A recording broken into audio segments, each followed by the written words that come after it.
In today's video, I'm forcing myself to play Ben 10 Power Trip. I've been rewatching the original series and felt like playing a Ben 10 game. When I saw this one, I realized it's based on the reboot, which I didn't even know existed.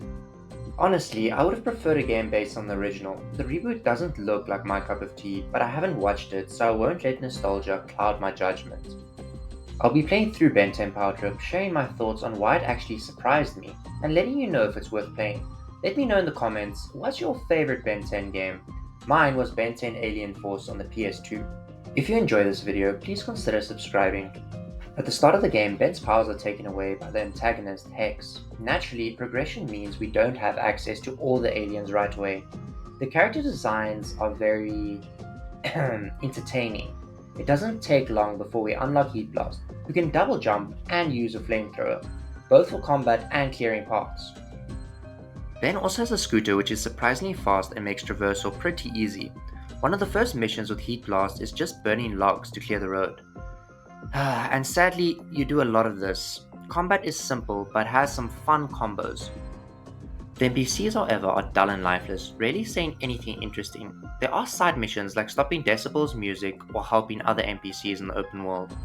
At least the tutorial is short, though it still includes the usual important tasks like collecting 10 sticks to make a campfire.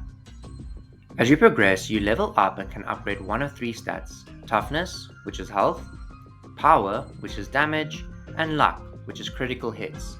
I went with power to deal more damage. The game is open world. I picked one of the towns. It felt lifeless. There's a shop where you can buy snacks for health and other items, treasure maps, and even a power up, which is a nice touch. Strangely, you can only burn certain crates. Apparently some are made of indestructible wood, even for an alien. Each rift gives you a new alien and gives you a tutorial on their abilities, which is neat. Afterward, you usually have to navigate a small puzzle using your new powers.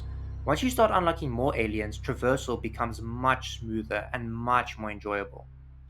Some enemies shoot at you, some require specific aliens or a bit of strategy to defeat. There are also larger enemies scattered throughout both the open world and the campaign that offer a bit more of a challenge. The combat did become much better when I switched aliens during a fight. There are also side missions that you can do for extra rewards, like chasing a truck and catching 10 cubes. This would be fun if there were actually more than 5 cars in the way, but for some reason there are no moving cars in this game. They all just stand still. You can also take on Void Ruins through the open world, where you fight enemies, destroy a crystal, and earn a level up or other rewards, though sometimes it's just a consumable. There are also environmental puzzles that can give you a power up, and they're actually pretty fun to solve. The boss fights at the end of each region usually end with different mechanics, which was cool, but unfortunately they're all pretty similar, if not nearly identical, in how you actually defeat them. Sometimes though, using your alien powers feels very underwhelming, like melting the snow or burning logs. The dialogue in this game is also...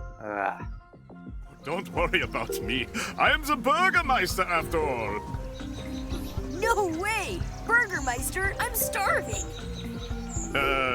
Burgermeister is our word for mayor.